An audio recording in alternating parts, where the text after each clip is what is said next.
नमस्ते, मैं हूं किशोर अजवाणी। याद रखिए, कल से घड़ी जब इशारा करेगी 8 बजे रात का, कल से वक्त होगा 8 बजे 100 बात की एक बात का।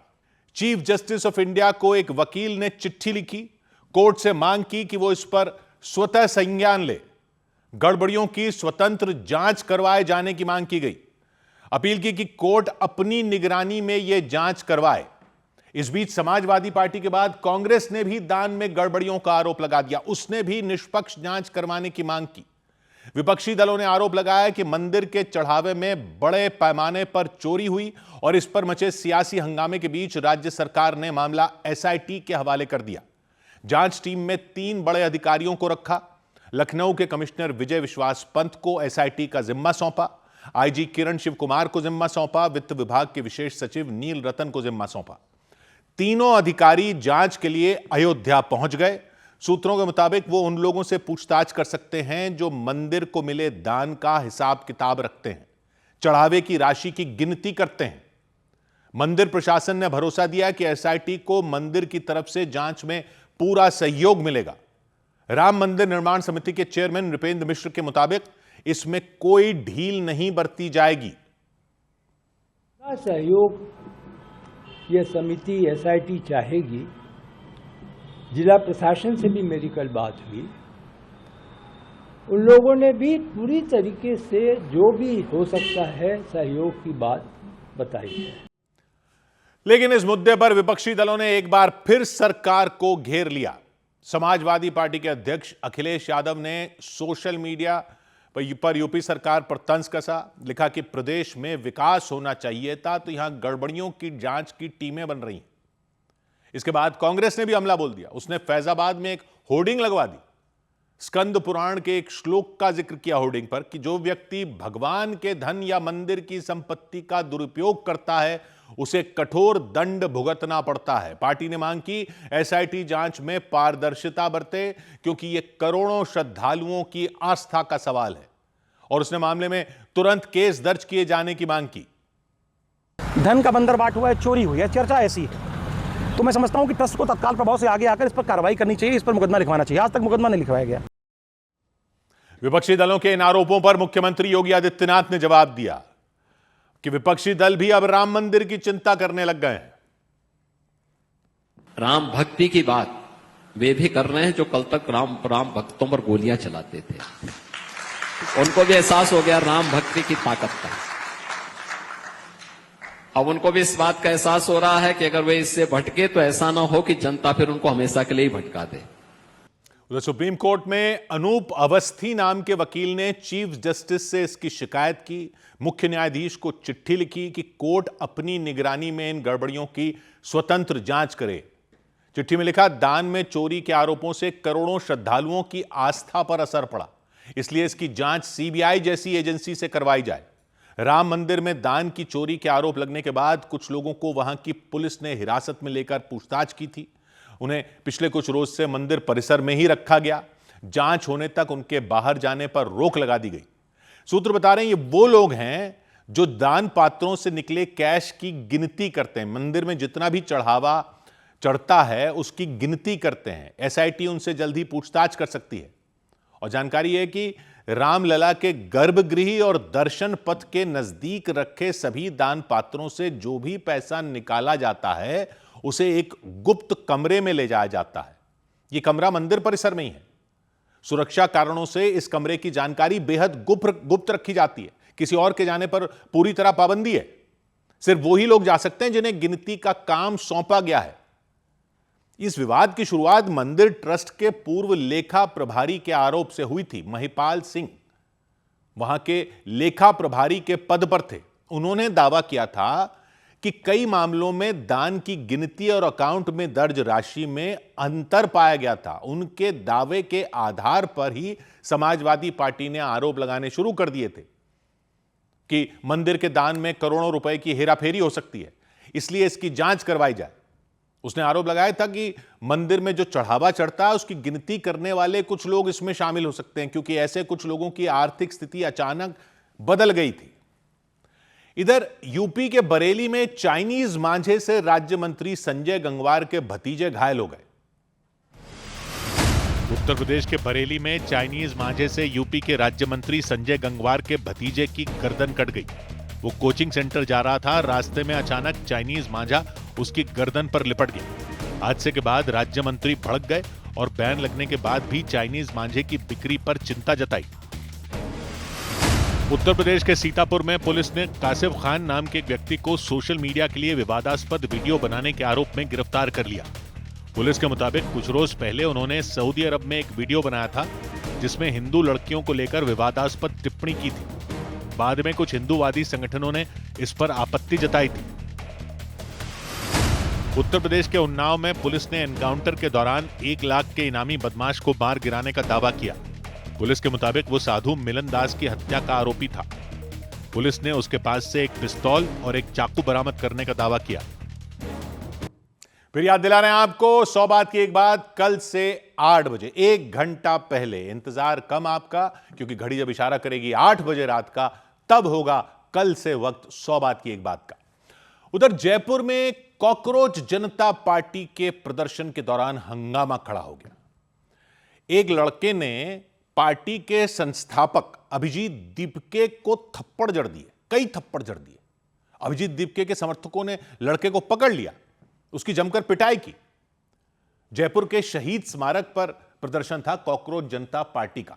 प्रदर्शन चल रहा था, बड़ी संख्या में लोग नीट पेपर लीक मामले को लेकर प्रदर्शन कर रहे थे। अभिजीत दीपके भी प्रदर्शन में शामिल होने पहुंचे। तभी भीड़ में मौजूद कुछ लोगों ने उन्हें कंधे पर बैठा लिया। इसके बाद अभिजीत दीपके हाथ हिलाकर लोगों का अभिवादन करते दिखे, धीरे धीरे आगे बढ़ रहे थे। अचानक भीड़ में मौजूद एक लड़के ने उन्हें थप्पड़ मारने शुरू कर दिए। एक के बाद एक कई थप्पड़ मार दिए उन्हें। अभिजीत थप्पड़ों से बचते दिखाई दिए। अफरा तफरी मच गई वहां पर। कई लोग लड़के को पकड़ने के लिए दौड़ पड़े।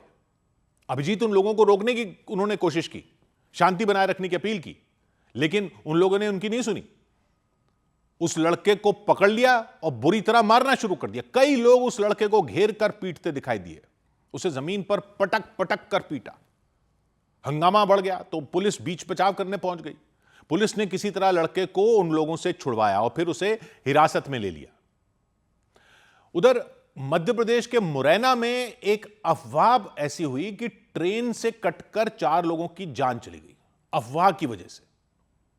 3 महिलाएं थी, उनमें एक बच्चा भी था। एक रोज पहले हादसा हुआ शाम के 4:15 बजे के आसपास। जान गंवाने वाले लोग खजुराहो उदयपुर इंटरसिटी एक्सप्रेस से सफर कर रहे थे। ट्रेन मुरैना के सराय छोला इलाके से गुजर रही थी।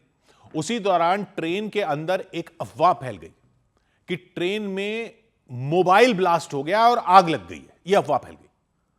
ट्रेन में आग की खबर फैली तो यात्री घबरा गए, डर गए कि कहीं उनकी जान पर मुसीबत ना आ जाए, वो ट्रेन में फंस ना जाए।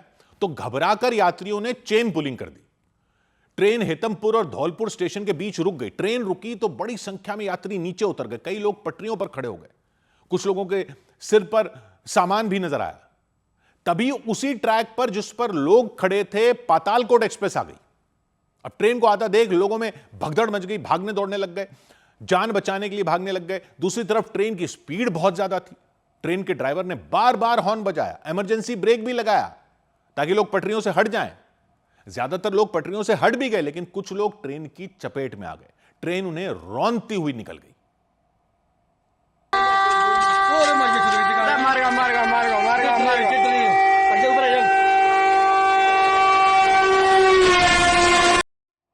चार लोगों की जान चली गई। मरने वालों में एक 4 साल का बच्चा भी था। शवों के टुकड़े आधा किलोमीटर तक पटरियों पर बिखर गए। हादसे की वजह से वहां कोहराम मच गया, चीख पुकार मच गई। आगे जाकर पातालकोट एक्सप्रेस भी रुक गई। फिर वहां रेलवे के कई अधिकारी पहुंचे। वो जो लोग उतरे थे वो दूसरे ट्रैक पे थे। वो कर्व की वजह से शायद उन देख नहीं पाए कि ट्रेन आ रहे हैं। ट्रेन काफ़ी अच्छी खासी स्पीड पर थी। ड्राइवर ने कोशिश की कि उसमें इमरजेंसी ब्रेक लगाएं, लेकिन स्पीड इतनी ज़्यादा थी कि उसमें वो लोग रन ओवर हो गए। रेलवे अधिकारियों के मुताबिक खजुराहो उदयपुर इंटरसिटी एक्सप्रेस में आग लगने की अफवाह फैल गई थी। अफवाह यह थी कि ट्रेन में एक मोबाइल ब्लास्ट हो गया और उससे आग लग गई। तो लोगों ने ट्रेन रोक दी थी और नीचे उतर गए थे। मात्र एक अफवाह है ये। आज के ज़माने में हर इंसान के हाथ में एक मोबाइल फ़ोन है। अगर ऐसा कोई हादसा होता है तो तुरंत जो है उसके जो है वीडियो फोटोग्राफ लोग खींच लेते हैं। ऐसा कोई प्रकरण हमारे सामने नहीं है। हादसे की जांच के लिए रेलवे की तरफ से 6 लोगों की कमेटी बना दी गई। कमेटी के सदस्य यात्रियों का बयान दर्ज करेंगे, यह पता लगाएंगे ट्रेन में आग लगने की अफवाह कैसे फैल गई, किसने फैलाई।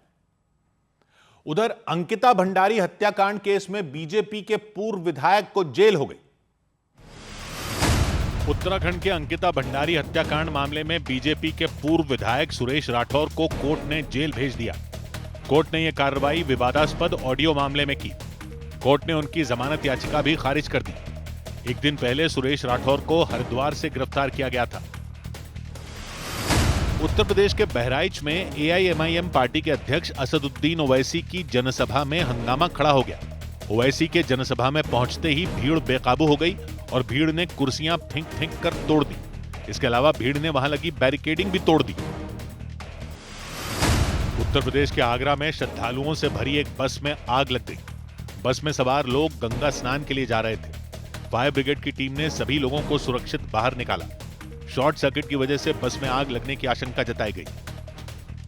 कल से 100 बात की एक बात 7:50 पर शुरू हो जाएगी, तो याद रखिएगा, घड़ी जब इशारा करेगी अब 8 बजे रात का, तब वक्त होगा 100 बात की एक बात का। इधर उत्तर प्रदेश के बाद बिहार में भी सिपाही भर्ती परीक्षा की वजह से पटना और कई दूसरे रेलवे स्टेशनों पर हालात बेकाबू हो गए। ट्रेनों पर चढ़ने के लिए मारामारी हो गई। रेलवे स्टेशनों पर इंतजाम किए गए थे तो वो सारे ध्वस्त हो गए। एक रोज पहले राज्य में मद्य निषेध सिपाही भर्ती की परीक्षा हुई। राज्य के अलग अलग जिलों में परीक्षा के सेंटर बनाए गए थे। पटना में भी कई सेंटर थे। परीक्षा खत्म होने के बाद बड़ी संख्या में अभ्यर्थी घर जाने के लिए निकल पड़े। ट्रेन पकड़ने के लिए पटना रेलवे स्टेशन पहुंच गए। उससे वहां के हालात पटरी से उतर गए, क्योंकि रेलवे स्टेशन पर अभ्यर्थियों की बेहिसाब भीड़ आ गई। कई लोग ट्रेन पकड़ने के लिए प्लेटफॉर्म से उतरकर पटरियों के दूसरी तरफ चले गए। जैसे ही ट्रेन प्लेटफॉर्म पर पहुंची, उस पर चढ़ने के लिए लोग टूट पड़े। ट्रेन के दरवाजे पर एक साथ कई लोग लटके हुए नजर आए। रुकने से पहले ही लोग जान जोखिम में डालकर ट्रेन में चढ़ने लग गए। ट्रेन रुकी भी नहीं थी। ट्रेन रुकी तो मारामारी शुरू हो गई। कोई सामान लेकर अंदर घुसने की कोशिश करता दिखा, लेकिन परेशानी यह थी कि ट्रेन पहले से ही भरी हुई थी, पहले से ही ठसाठस भरी हुई थी। पैर तो छोड़िए, तिल रखने की जगह नहीं थी। फिर भी लोग उसमें घुसने की कोशिश में जुटे रहे। कुछ लोग ट्रेन की इमरजेंसी खिड़की से अंदर घुस गए। हम लोग एग्जाम देकर आ रहे हैं औरंगाबाद से, बहुत परेशानी हुई है आने में। एक लोग तो पटना में मौत भी हो गया है, एक लोग का। अंदर कोई जगह नहीं है, इसलिए हम लोग गेट पे बैठे हैं। अभ्यर्थी किसी भी सूरत में घर जाना चाहते थे, हर हाल में घर पहुंचना चाहते थे, तो पटना रेलवे स्टेशन पर जो भी ट्रेन पहुंचती उस पर चढ़ने के लिए वो दौड़ पड़ते। काफी देर तक वहां अफरा तफरी मची रही। स्पेशल ट्रेन एग्जाम के लिए चलानी चाहिए, बट वो चली नहीं है। हम सब बहुत भीड़ में, मतलब बहुत परेशान होके आए हैं। बहुत परेशानी, और देख सकते हैं हमारा हाल क्या है। पटना ही नहीं, मोतिहारी रेलवे स्टेशन पर इससे भी ज्यादा बुरे हालात नजर आए। वहां तो भीड़, अभ्यर्थियों की भीड़ के अलावा कुछ दिखाई ही नहीं दिया। प्लेटफॉर्म तो प्लेटफॉर्म, अभ्यर्थी पटरियों पर उतर आए, खड़े हो गए, ट्रेन के आने का इंतजार करते रहे। कुछ देर बाद वहां एक ट्रेन पहुंची। अब ट्रेन के रुकते ही उसमें चढ़ने के लिए होड़ मच गई। ट्रेन के दरवाजे से एक साथ कई लोग अंदर घुसते नजर आए। सोचिए, कुछ लोगों को बाहर भी निकलना होगा, लेकिन ये लोग अंदर घुसते नजर आए।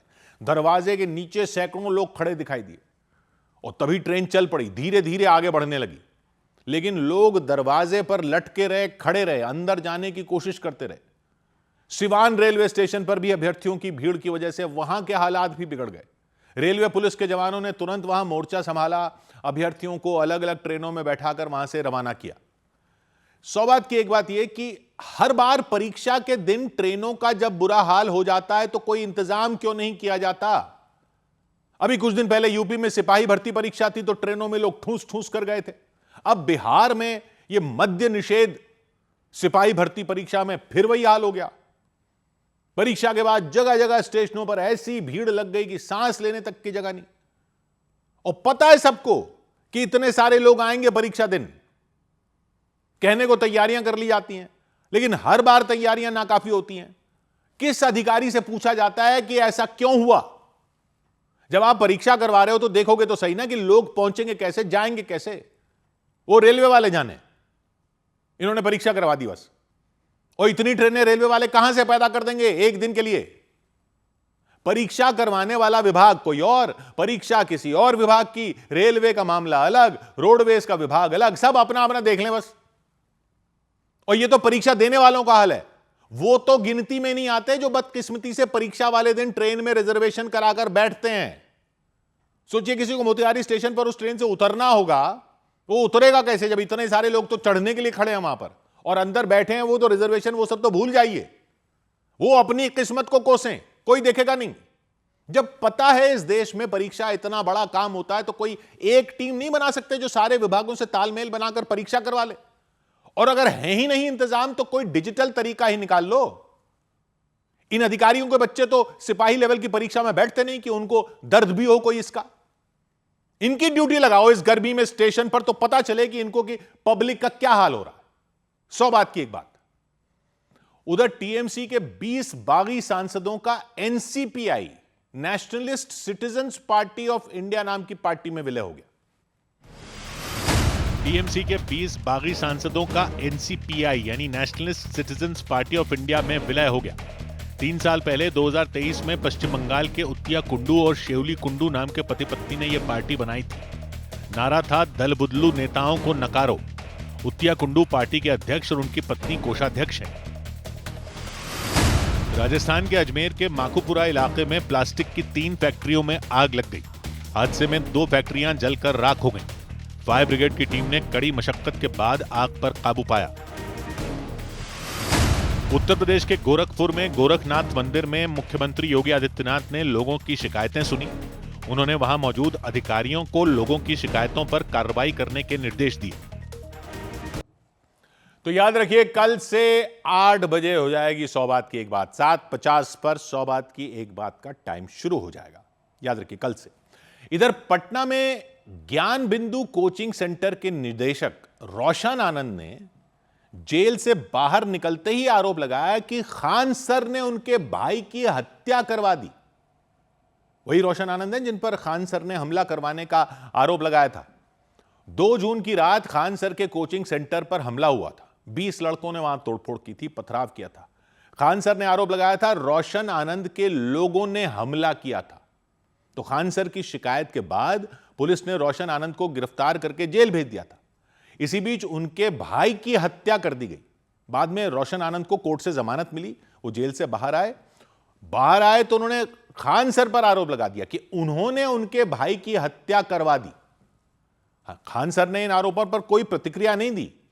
उन्होंने एक वीडियो जारी किया, रोशन आनंद के भाई की मौत पर दुख जताया, लेकिन रोशन आनंद का कहना है खान सर ने उनके भाई प्रिंस यादव की हत्या करवा दी। जानकारी मिली उनका शव नेपाल के विराट नगर में एक होटल से बरामद हुआ। प्रिंस यादव भी तोड़फोड़ के मामले में नामजद आरोपी थे। पुलिस उनकी तलाश कर रही थी, लेकिन उनकी मौत की खबर आई तो हंगामा हो गया। पटना की बेऊर जेल से निकलते ही रोशन आनंद ने आरोप लगाया कि उनके भाई की हत्या करवा दी गई। हत्या खान सर ने करवाई। साजिशन मेरे भाई की हत्या हुई और हमारी भी हत्या हो सकती है, और हमारी हत्या फैजल खान हमारी हत्या करवा सकता है। तो उन्होंने प्रशासन और बिहार सरकार से अपील की कि वो इस मामले की सीबीआई जांच करवाएं और जल्द से जल्द कार्रवाई करें। उनके जेल से निकलने पर सड़क पर भीड़ लग गई। कोर्ट के बाहर उनके छात्रों और समर्थकों का हुजूम उमड़ पड़ा। लोग नारे लगाने लग गए।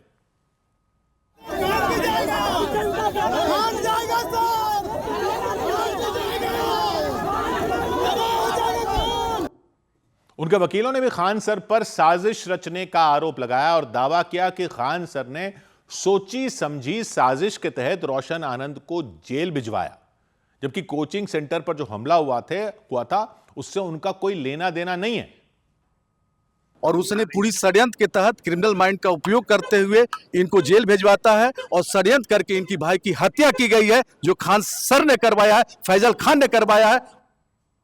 तो खान सर ने फिर एक वीडियो जारी किया और प्रिंस यादव की मौत पर दुख जताया, भरोसा दिया कि वो अपनी तरफ से हर संभव मदद करेंगे, उनके परिवार का साथ देंगे। उन्होंने भी उनकी मौत की जांच की मांग की। इसमें कोई ना कोई तीसरा साजिश जरूर कर रहा है, इसके लिए एक उच्च स्तरीय जांच होनी चाहिए। और उच्च स्तरीय जांच की रिपोर्ट को लाया जाए और जो दोषी पाए जाएंगे उनमें एक को भी न छोड़ी जाए। हालांकि उन्होंने हत्या के आरोपों पर जो उन पर लगाए जा रहे हैं उस पर कोई बयान नहीं दिया, उनकी तरफ से कोई प्रतिक्रिया उस पर नहीं आई। फिर प्रिंस यादव की मौत के बाद उनके शव को बिहार के सहरसा जिले में ले जाया गया। उनके परिजन एम्बुलेंस के जरिए शव को सहरसा में मौजूद अपने गांव दमसेना लेकर गए, वहीं उनका अंतिम संस्कार किया जाएगा। वहां शव पहुंचा तो पूरे गांव में मातम पसर गया, भीड़ लग गई, गांव के लोग अंतिम दर्शन करने पहुंच गए। इधर भीषण गर्मी के बीच पहाड़ों पर सैलानी पहुंचे जा रहे हैं और घंटों तक ट्रैफिक जैम में फंसे रहे। कई किलोमीटर लंबा जैम फिर लग गया, कई घंटों तक गाड़ियां एक ही जगह पर फंसी रहीं। सैलानी काफी परेशान हो गए, न तो उनके पास आगे बढ़ने का कोई तरीका था, पहाड़ पर रास्ता ही ऐसा होता है, ना वापसी का कोई रास्ता, एक ही जगह पर फंसकर रह गए। सबसे ज्यादा ट्रैफिक हिमाचल प्रदेश के मनाली में देखने को मिला। भीषण गर्मी, वीकेंड और बच्चों की गर्मियों की छुट्टियां, तो वहां एक साथ सैलानियों का सैलाब पहुंच गया। ऐसे हालात हो गए वहां की सड़कों पर सिवाय गाड़ियों के कुछ नजर ही नहीं आया। दूर दूर तक सिर्फ गाड़ियों की लंबी लंबी लाइन दिख रही, एक ही जगह पर खड़ी हुई, न तो गाड़ियां आगे बढ़ रही थी न पीछे जा रही थी, जहां थी वहां खड़ी हुई थी, और कई कई घंटों तक। और कई कई वीकेंड से यह हाल हो रहा है, कई हफ्तों से ही हो रहा है। मनाली से मणिकर्ण जा रहे एक व्यक्ति के मुताबिक मनाली के आसपास वो जहां भी घूमने गए उन्हें कम से कम 3 घंटे का ट्रैफिक जैम मिला। जहां भी जा रहे हैं कहीं भी टाइम पर नहीं पहुंच पा रहे, हर जगह पहुंचने में दिक्कतों का सामना करना पड़ा। किसी आप टूर पे जा रहे हैं तो कम से कम हर रास्ते में 2 से 2.5 घंटे का वो रास्ता डिस्टर्ब है। अभी जैसे मणिकर्ण जा रहे हैं हम लोग तो लगभग 1.5-2 घंटे से जाम में फंसे हुए हैं। फिर मनाली से कसौल जा रही एक महिला भी ट्रैफिक की वजह से परेशान नजर आई। उनके मुताबिक एक तो ट्रैफिक में फंसने की वजह से उनके कई घंटे खराब हो गए, दूसरा मोबाइल नेटवर्क नहीं था, उससे मुसीबत और बढ़ गई। कसौल जा रहे थे बट अभी ऐसे समझ नहीं आ रहा अभी क्या करें, और नेटवर्क भी नहीं है यहाँ पे जाके फैमिली को बता दे कि हम ठीक है। तो बहुत सारी गाड़ियों के बीच ये महिला भी वहां फंसी हुई थी। मनाली है उसके आसपास की सभी जगहों का हाल ऐसा ही नजर आया, हर जगह ट्रैफिक जैम, गाड़ियों की लंबी लाइन। कुल्लू में कई जगहों पर सिर्फ 1 वे रोड थी, यानी सड़क सिर्फ एक तरफ ही गाड़ियां चल रही थी, तो और लंबा जाम लग गया। सिर्फ 2 किलोमीटर का सफर करने में कई घंटे लग गए। कुल्लू घूमने आए एक व्यक्ति ने बताया वहां कई राज्यों से लोग घूमने आए, उसकी वजह से वहां के सारे होटल फुल हो गए, एक रात के लिए भी कहीं जगह तक नहीं मिली। वीकेंड चल रहा है और बहुत हर स्टेट से लोग आ रहे हैं यहाँ पे, बहुत ज्यादा भीड़ हो रखा है, पूरा पैक है, कहीं होटल्स भी नहीं मिल रहे हैं, हर पूरा रास्ता पैक है। शिमला में भी वही हाल, एक दिन में करीब 23,000 गाड़ियों की एंट्री हुई शिमला में, 12,000 से ज्यादा गाड़ियां दूसरे राज्यों की थी। यानी वहां पर एक ही दिन में एक साथ इतने ज्यादा लोग आ गए घूमने के लिए, सड़कें पूरी तरह पैक हो गई। उत्तराखंड में हरिद्वार में भी पर्यटकों की भीड़ लग गई, जगह जगह लगी, हरिद्वार में भी लग गई। सोमवती अमावस्या थी तो वहां बड़ी संख्या में श्रद्धालु पहुंच गए गंगा नदी में डुबकी लगाने के लिए। हर की पहाड़ी पर तो पैर रखने की जगह नहीं थी, पूरा घाट श्रद्धालुओं से भर गया। वहां घूमने आए एक श्रद्धालु ने बताया अब से पहले कभी वहां इतनी भीड़ उन्होंने देखी नहीं थी। और इतना भीड़ तो हम लोग ने कभी नहीं देखा, पहली बार देखा। हम लोग 3 दिन से आए हैं यहाँ, तो कहाँ रहने का जगह नहीं मिल रहा है, इतना सब फुल हो गया है और इतना ट्रैफिक जाम हो गया है। नैनीताल में वही हाल, ऋषिकेश में वही हाल, कैंची धाम में वही हाल, बड़ी तादाद में पर्यटक पहुंच गए, जगह जगह जैम लग गया, मिनटों का सफर घंटों का हो गया। 100 बात की एक बात यह कि पहाड़ों तक हाईवे तो बना दिए, ऊपर चढ़ने के लिए तो उतने ही चौड़े रास्ते हो सकते हैं जितनी पहाड़ पर गुंजाइश है, होटल तो उतने ही हैं, कमरे तो उतने ही हैं। जब कमरे की बुकिंग नहीं है तो जाने क्यों दे रहे हो गाड़ियों को? कोई तो कंट्रोल लगाना पड़ेगा ना, छुट्टी मनाने जो लोग पहाड़ पर निकले जा रहे हैं उन पर। अगर वहां पहाड़ पर लोगों की कमाई हो रही है इससे, तो तभी होगी ना जब वहां पर रहेंगे होटलों में, होटल में कमरा नहीं है, यहां से गाड़ी लेके निकल गए, रास्ते में जाम में पड़े, सारा दिन गाड़ियों में बैठे हुए हैं लोग ट्रैफिक में, फिर भी निकले जा रहे हैं पहाड़ों की तरफ। क्या बचेगा पहाड़ों की आबो हवा का ऐसी भीड़ में? वहां के लोगों की कमाई तो हो रही होगी लेकिन पर्यटन से, लेकिन ऐसे चलता रहा तो ये सोने का अंडा देने वाली मुर्गी नहीं मर जाएगी? अपनी छुट्टियों के चक्कर में पहाड़ की छुट्टी कर देंगे ऐसे लोग। 100 बात की एक बात। उधर उत्तर प्रदेश के प्रयागराज में कुछ पर्यटकों और वहां के लोकल लोगों के बीच मारपीट हो गई। उत्तर प्रदेश के प्रयागराज में पटपड़ वाटरफॉल के पास पर्यटकों और स्थानीय लोगों के बीच मारपीट हो गई। उन लोगों ने एक दूसरे पर लाठियों से हमला कर दिया। मारपीट में 6 लोग घायल हो गए। उत्तराखंड के हरिद्वार में पुलिस ने गंगा नदी में डूब रहे एक युवक की जान बचाई। बताया गया कि वो युवक तेज बहाव की वजह से नदी में डूबने लगा था। पुलिस की टीम राफ्टिंग बोट की मदद से उसे नदी के किनारे लेकर पहुंची। उत्तराखंड के ऋषिकेश में गंगा नदी में नहाने के दौरान एक युवक लापता हो गया। वो युवक अपने कुछ दोस्तों के साथ दिल्ली से ऋषिकेश घूमने गया था, लेकिन गंगा नदी में नहाने के दौरान गहरे पानी में चला गया। इसकी जानकारी मिलने पर प्रशासन की तरफ से गोताखोरों ने उसकी तलाश शुरू कर दी। फिर याद दिला रहे हैं आपको, कल से 1 घंटा पहले शुरू होगी 100 बात की एक बात। घड़ी जब इशारा करेगी 8 बजे रात का, अब वक्त होगा 100 बात की एक बात का।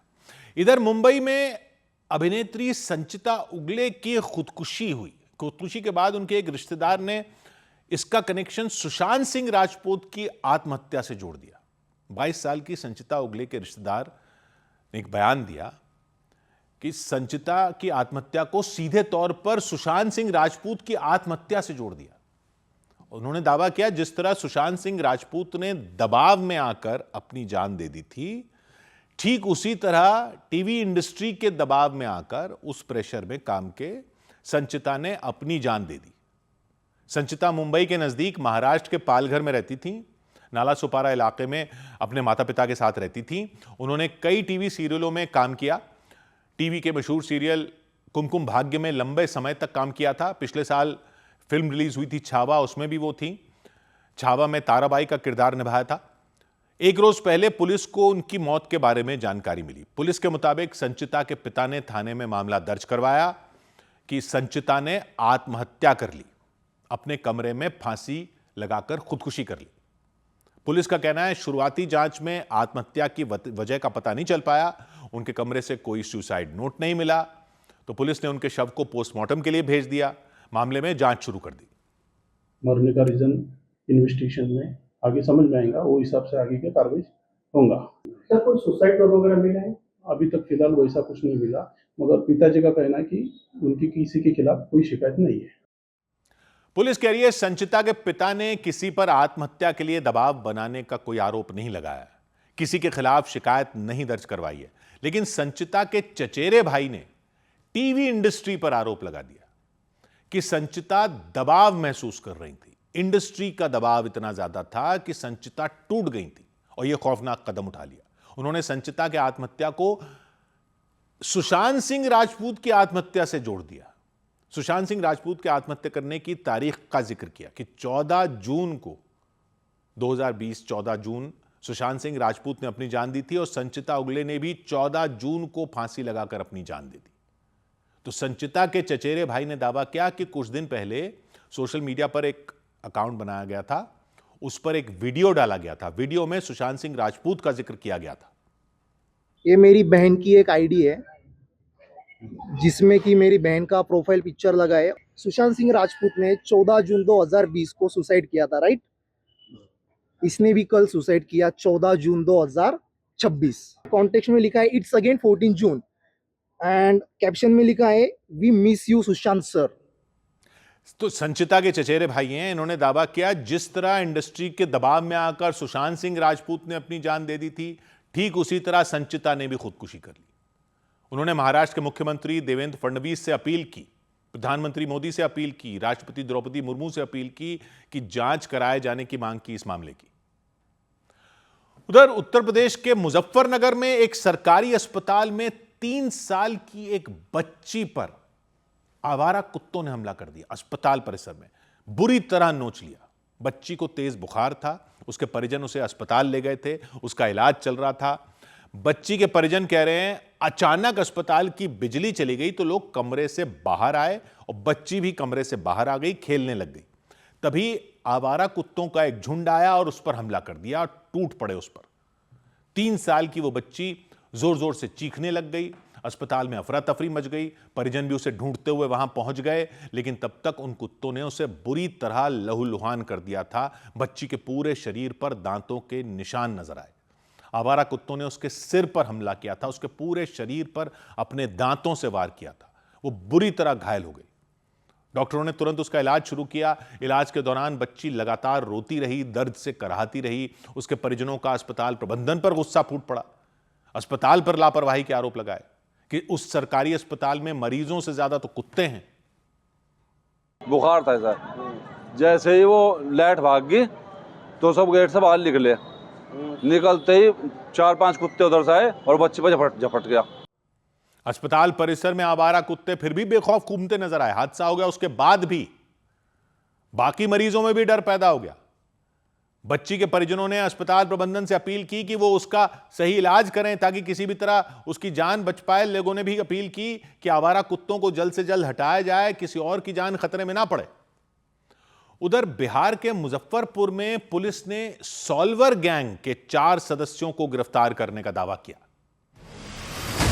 बिहार के मुजफ्फरपुर में मद्य निषेध सिपाही भर्ती परीक्षा के दौरान पुलिस ने सॉल्वर गैंग के 4 लोगों को गिरफ्तार करने का दावा किया। पुलिस के मुताबिक गैंग के लोग एक परीक्षा सेंटर के बाहर से मोबाइल फोन और ब्लूटूथ डिवाइस की मदद से एक अभ्यर्थी को नकल करवाने में जुटे थे। तो किस किस एग्जाम में संलिप्त रहे हैं पहले, उसके बारे में पता लगाया जा रहा है। यहाँ पे माइक्रोफोन और वॉकी टॉकी के माध्यम से चीटिंग कराने की कोशिश की जा रही थी।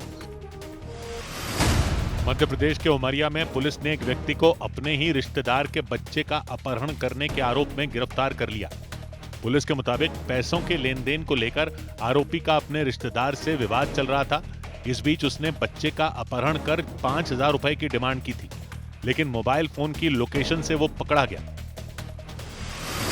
हरियाणा के झज्जर में पुलिस ने दावा किया कि उसने एक मुठभेड़ में विजय सैनी हत्याकांड के मुख्य आरोपी को मार गिराया। इस कार्रवाई के दौरान एसटीएफ के इंस्पेक्टर गोली लगने से घायल हो गए।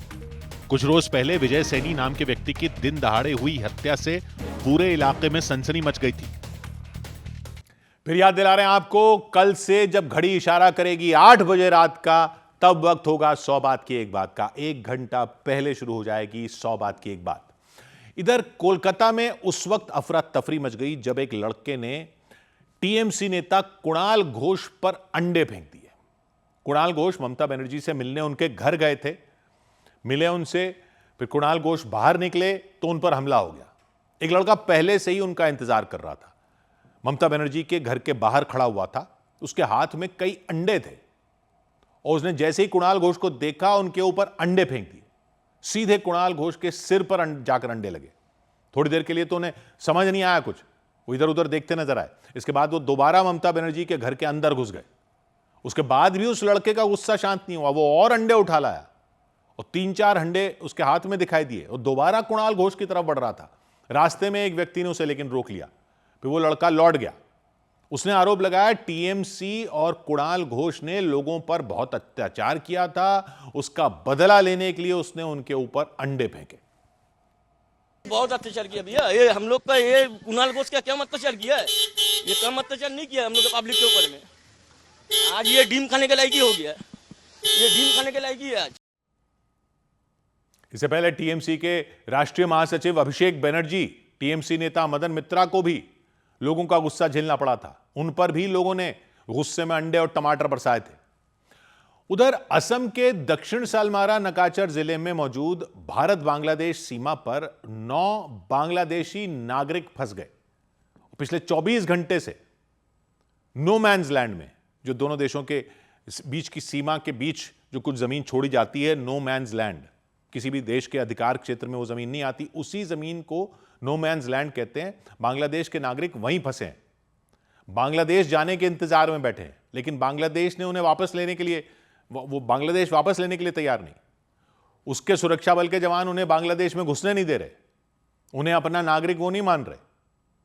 तो वो भारत बांग्लादेश की सीमा पर तनाव की स्थिति बन गई।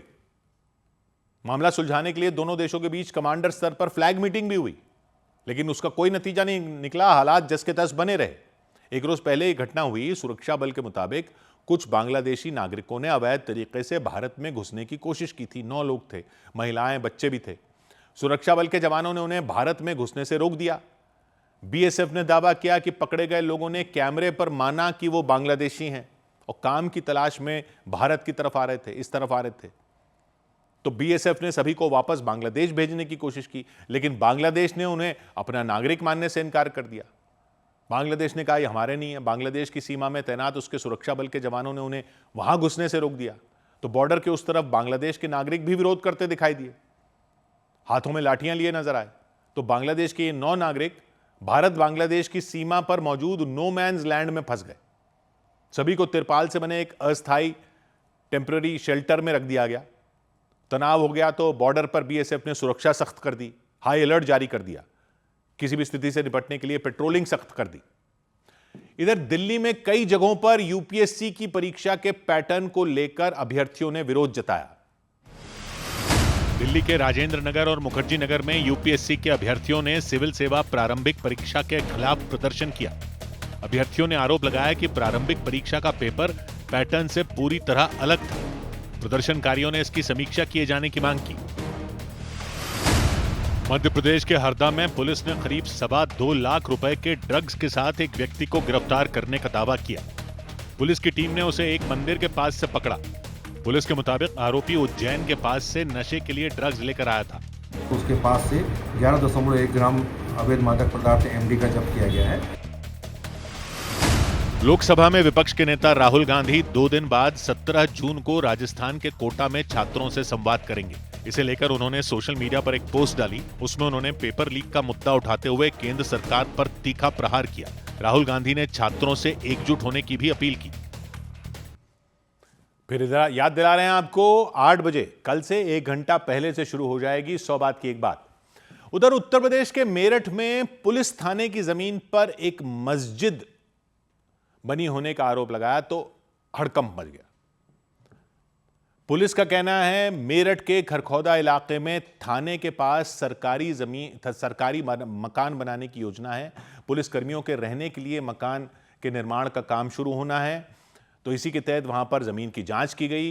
मकान बनाने से पहले राजस्व विभाग की टीम ने वहां पर जमीन की नपाई की, पैमाइश की। पुलिस कह रही है राजस्व विभाग की रिपोर्ट में पता चला कि वो मस्जिद थाने की जमीन पर बनी हुई है, सरकारी जमीन पर अवैध रूप से बनी हुई है। तो इसके बाद प्रशासन ने कार्रवाई शुरू कर दी।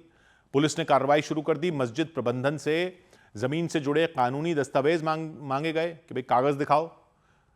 मस्जिद जो लोग चला रहे हैं उनको नोटिस जारी किया गया। 7 दिन का समय दिया गया। जमीन से संबंधित जरूरी दस्तावेज पेश करने के लिए 7 दिन दिए गए कि मालिकाना हक साबित करो। पुलिस कह रही है अगर तय समय में जमीन से जुड़े कागज नहीं पेश किए गए तो आगे की कार्रवाई शुरू की जाएगी। मस्जिद को वहां से हटाने की कार्रवाई की जाएगी। खसरा संख्या 1217 जो है थाना खरखौदा के नाम पर आवंटित है, जिसका क्षेत्रफल 0.6450 हेक्टेयर है।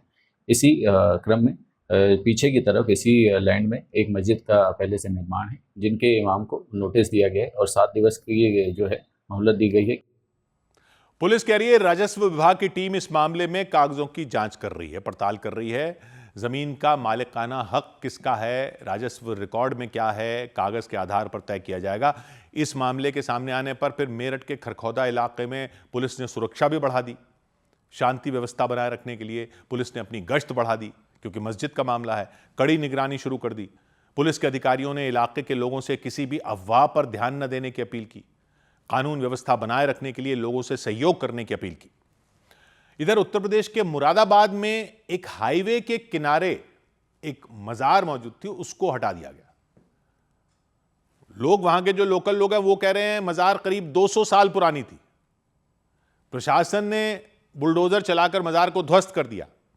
मुरादाबाद हरिद्वार हाईवे के पास हरथला क्षेत्र में यह कार्रवाई की गई। प्रशासन कह रहा है वो मजार अवैध तरीके से बनाई गई थी। लोग कह रहे हैं 200 साल पुरानी है। सड़क के किनारे नाले की जमीन पर मजार बनाई गई थी। प्रशासन का कहना है सड़क के किनारे मजार होने की वजह से गाड़ियों को दिक्कत होती थी, हादसे की आशंका बनी रहती थी। इसी वजह से प्रशासन ने मजार हटाने का नोटिस भी दिया था, लेकिन नोटिस मिलने के बाद भी मजार नहीं हटाई गई। फिर प्रशासन ने उसे हटाने का फैसला किया। मजार हटाने की कार्रवाई शुरू की गई। 2 बुलडोजर भेजे गए। दोनों बुलडोजरों की मदद से मजार के एक एक हिस्से को ध्वस्त कर दिया गया और थोड़ी देर में वहां मलबे का ढेर लग गया। कार्रवाई को देखने के लिए लोगों की भीड़ जमा हो गई। प्रशासन की टीम भी मौजूद रही। नाले के ऊपर रोड की पटरी पर अतिक्रमण था, जिसको लोक निर्माण विभाग ने हटवाने के लिए इनसे कहा था। मुरादाबाद नगर निगम और लोक निर्माण विभाग की टीम ने पूरी कार्रवाई की। वहां पुलिस तैनात रही पूरी कार्रवाई के दौरान।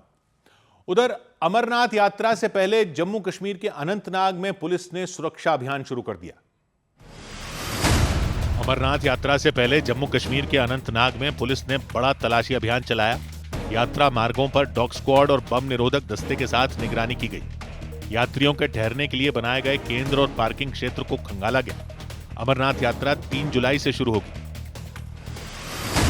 राजस्थान के झुंझुनू में लोगों ने इस्लामपुर गांव का नाम बदले जाने के विरोध में प्रदर्शन किया।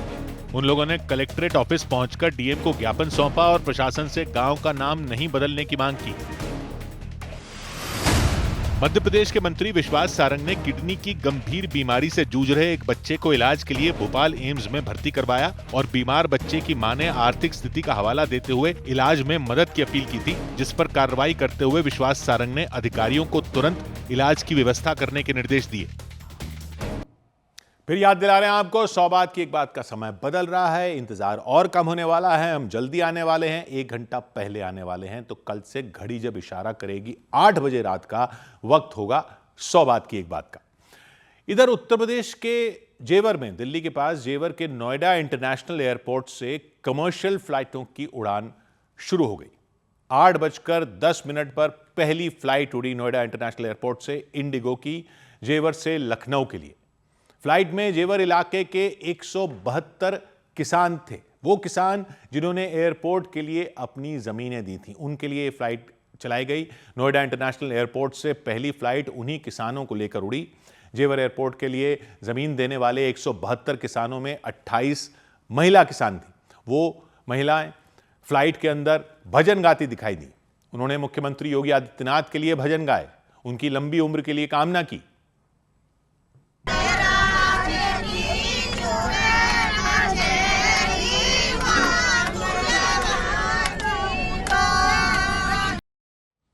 लखनऊ एयरपोर्ट पर उतरने के बाद उन किसानों को बस में बैठाया गया। एयरपोर्ट से सीधे मुख्यमंत्री आवास ले जाया गया। बस में सवार किसानों के मुताबिक जिस जमीन पर वो पहले खेती किया करते थे उस पर एयरपोर्ट बन गया। फ्लाइटें उड़नी शुरू हो गई और पहली फ्लाइट में तो उन्होंने खुद सफर किया। पहली बार उड़ान भरी है वहाँ से, जहाँ हम अनाज बोते थे, जिन गलियों में घूमते थे, आज वहीं से उड़ान भर के आ रहे हैं। मुख्यमंत्री आवास पहुंचने पर सीएम योगी ने उनका स्वागत किया, उन्हें सम्मानित किया। एयरपोर्ट के लिए जमीन देने के लिए उनका आभार जताया। सीएम योगी ने उन किसानों को जेवर एयरपोर्ट के इतिहास का अहम हिस्सा बताया। पहली फ्लाइट से आपने उस जेवर को उस इतिहास के साथ जोड़ने के लिए अपनी ही जमीन से फिर मुख्यमंत्री आवास तक की इस यात्रा में आप सब भागीदार बने हैं। सीएम ने सभी किसानों से बातचीत की। कुछ किसानों ने कहा कि वो पहली बार फ्लाइट में बैठे थे, कभी सोचा भी नहीं था कि वो कभी फ्लाइट में बैठेंगे।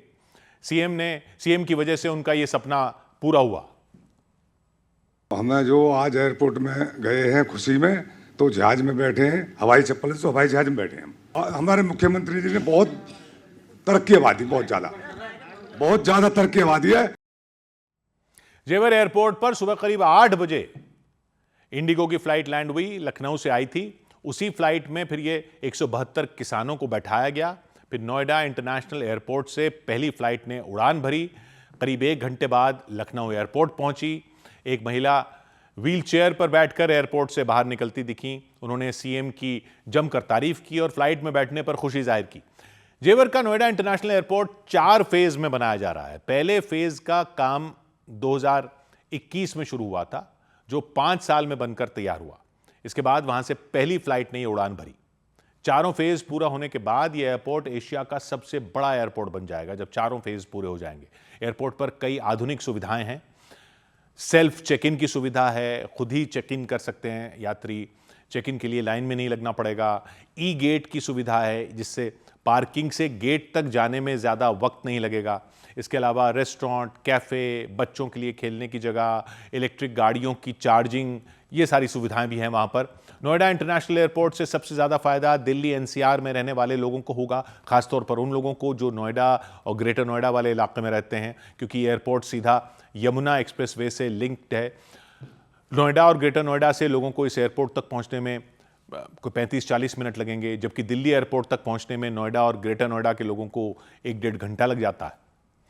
उधर जम्मू कश्मीर को पूर्ण राज्य का दर्जा दिलाने की मांग पर मुख्यमंत्री उमर अब्दुल्ला दिल्ली में प्रदर्शन करेंगे।